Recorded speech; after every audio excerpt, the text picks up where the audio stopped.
जय हिंद देशवासियों। यूं तो हमारे देश के स्वतंत्रता संग्राम से लेके आज विकास की राह पर उसको ले जाने तक अनेकों महापुरुषों ने अपना अभूतपूर्व योगदान दिया है। लेकिन जिस महापुरुष को याद करने के लिए आज मैं आपके बीच में उपस्थित हुआ हूं, आज मैं डॉक्टर आशीष ऐसे श्यामा प्रसाद मुखर्जी के बारे में कुछ बातें लेके आपके बीच में उपस्थित हूं। अपने श्रद्धा सुमन उनके चरणों में अर्पित करने के लिए उपस्थित हूं।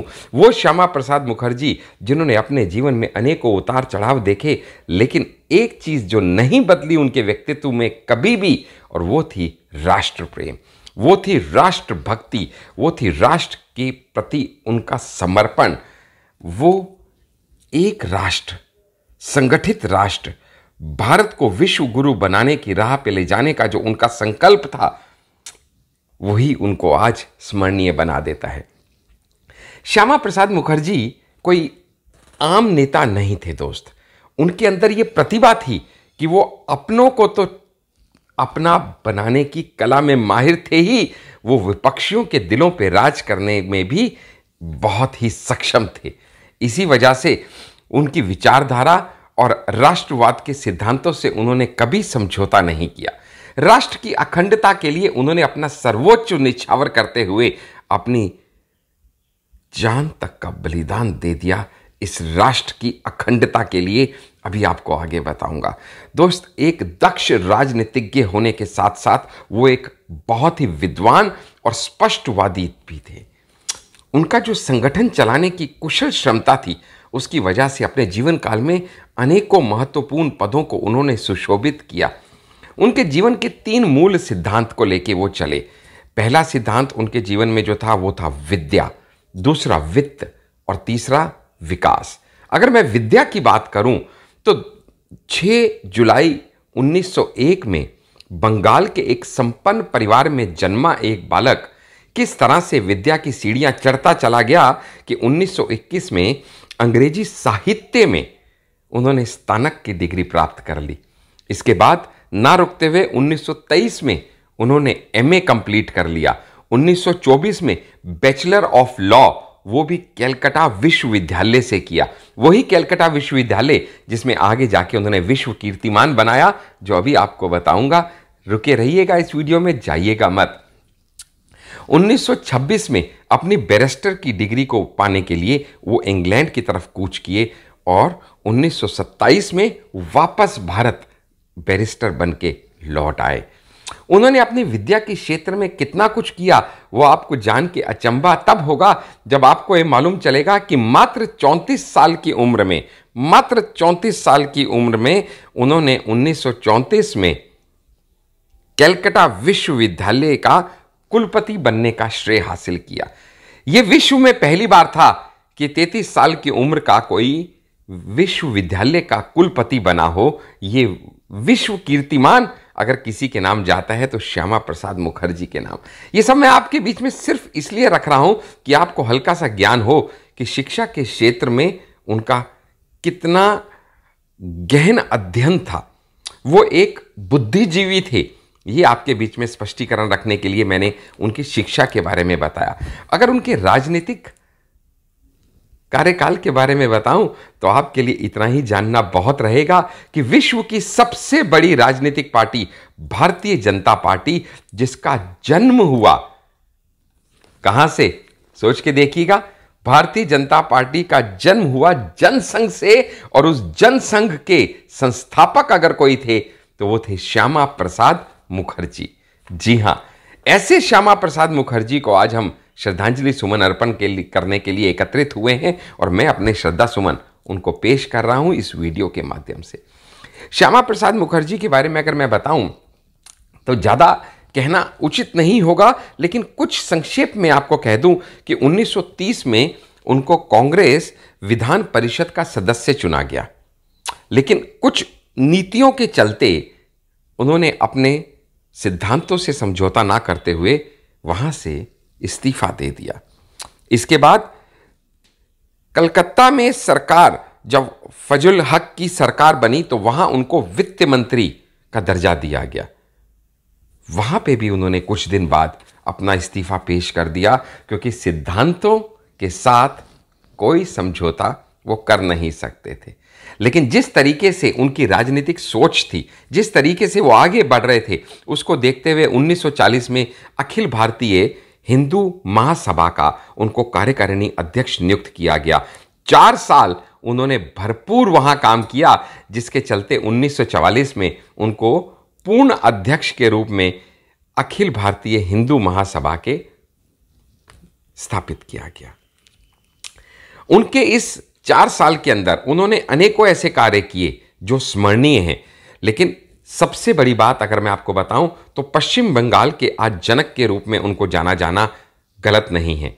इसलिए क्योंकि पश्चिम बंगाल के जो हिंदू थे उनकी जिंदगी में त्राहिमाम ना हो, उनको बंटवारे के टाइम पे परेशानी ना हो, और वो बंगाल पूरा का पूरा हमारा पाकिस्तान में बंटवारे के टाइम ना चला जाए, इसके लिए भरपूर प्रयत्न अगर किसी ने किए तो वो थे श्यामा प्रसाद मुखर्जी जी ने। स्वतंत्रता के बाद नवंबर 1948 में जब हिंदू महासभा उनके हिसाब से उनको नहीं चलाई दी जा रही थी और वो उसका विस्तार अपने हिसाब से नहीं कर पा रहे थे, तो मजबूरी में उन्होंने 1948 में हिंदू महासभा को भी त्याग दिया। और दोस्त, देश की आज़ादी के टाइम पे जब जम्मू कश्मीर को अलग दर्जा दिया जा रहा था, 370 लागू किया जा रहा था, अलग संविधान बनाया जा रहा था, अलग ध्वज बनाया जा रहा था, तो जिस नेता ने पुरजोर उसका विरोध किया वो थे श्यामा प्रसाद मुखर्जी। क्योंकि एक राष्ट्र, एक ध्वज, एक विधान, एक निशान, इस आइडियोलॉजी पे चलने वाले श्यामा प्रसाद मुखर्जी बहुत ही कट्टरवादी थे इस विचारधारा को लेके कि अखंड भारत हमारा है। लेकिन देश के बंटवारे के बाद जब जवाहरलाल नेहरू जी और पाकिस्तानी प्राइम मिनिस्टर उस समय के जो थे उनके बीच में एक समझौता हुआ लियाकत अली जी के बीच में, तो उस समझौता के चलते भले ही केंद्रीय कैबिनेट में उस समय जवाहरलाल नेहरू जी ने, उस समय के तत्कालीन इंडिपेंडेंट इंडिया के पहले प्रधानमंत्री ने उनको उद्योग एंड आपूर्ति मंत्री बनाया था, लेकिन उन्होंने उस मंत्री पद से भी इस्तीफा दे दिया क्योंकि अपने सिद्धांतों से वो कभी समझौता कर नहीं सकते थे। और आखिरकार वही हुआ जो नियति को तय था। आखिर 21 अक्टूबर 1951 में उन्होंने स्थापना करी दिल्ली में भारतीय जनसंघ की। यह भारतीय जनसंघ की स्थापना एक ऐसा मील का पत्थर बना क्योंकि पहले ही लोकसभा चुनाव में 3 सांसद चुन के आए 51-52 में, और उसमें से एक थे श्यामा प्रसाद मुखर्जी। और उसके बाद आगे की तो आपको पता है कि 1951 में शुरू हुआ यह सफर, 3 सांसदों से शुरू हुआ सफर बाद में भारतीय जनता पार्टी के रूप में विश्व के सारे कीर्तिमानों को ध्वस्त करता हुआ हिंदुस्तान की परंपराओं को आगे ले जाता हुआ 300 से ऊपर की संख्या पे आज विद्यमान है। तो हम कैसे याद ना करें अपने संस्थापक श्यामा प्रसाद मुखर्जी को। दोस्त, 1951 और 52 में जब उन्होंने भारतीय जनसंघ की स्थापना की और उसके पहले कार्यकारिणी अध्यक्ष बने, उसके बाद से लेके उनका एक ही ध्येय था और वो ये था अखंड भारत।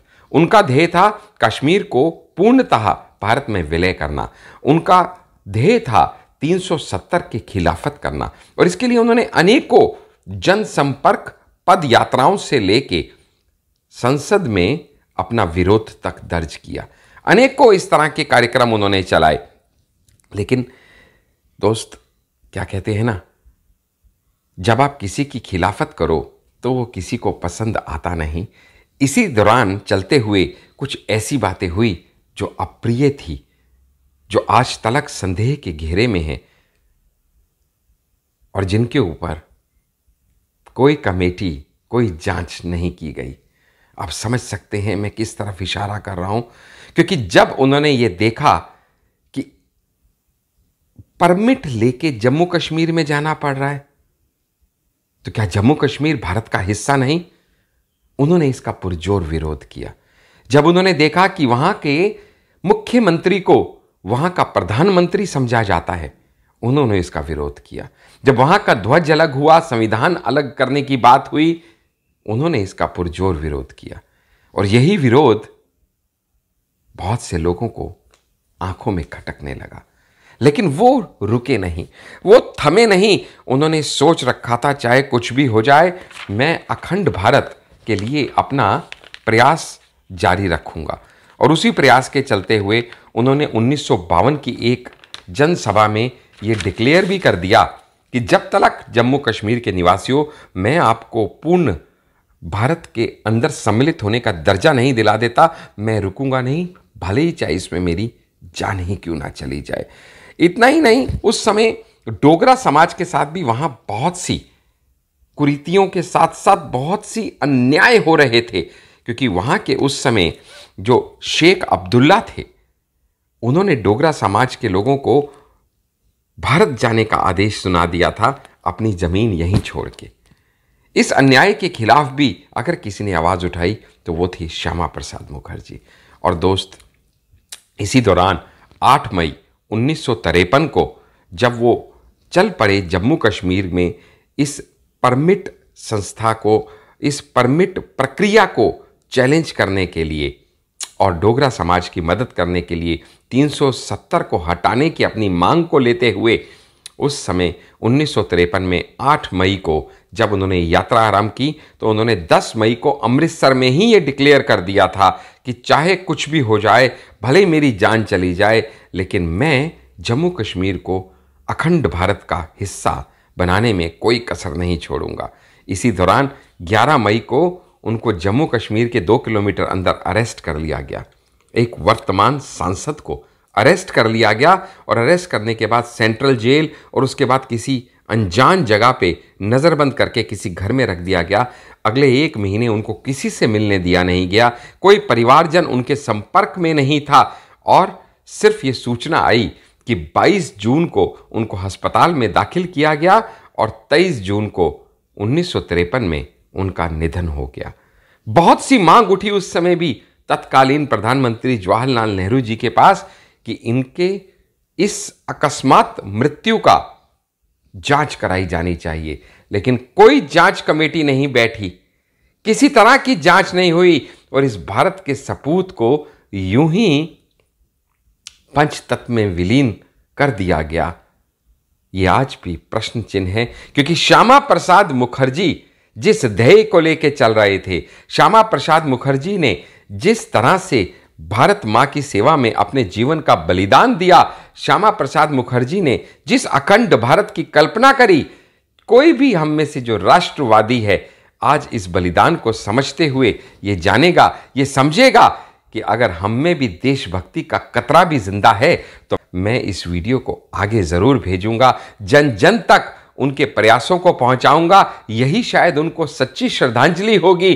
तो मैं डॉक्टर आशीष, जिला केशवपुरम, भारतीय जनता पार्टी दिल्ली प्रदेश का सोशल मीडिया प्रमुख और प्रशिक्षण सह प्रमुख होने के नाते नहीं, एक आम नागरिक होने के नाते, एक भारतीय होने के नाते, एक सच्चा देशभक्त होने के नाते आपसे विनम्र निवेदन करता हूं कि आप इस वीडियो को आगे भेज के श्यामा प्रसाद मुखर्जी जी के श्रद्धांजलि सुमन अर्पित करते हुए उनके भारत की, अखंड भारत के प्रति उनके योगदान को जन जन तक पहुंचाएं।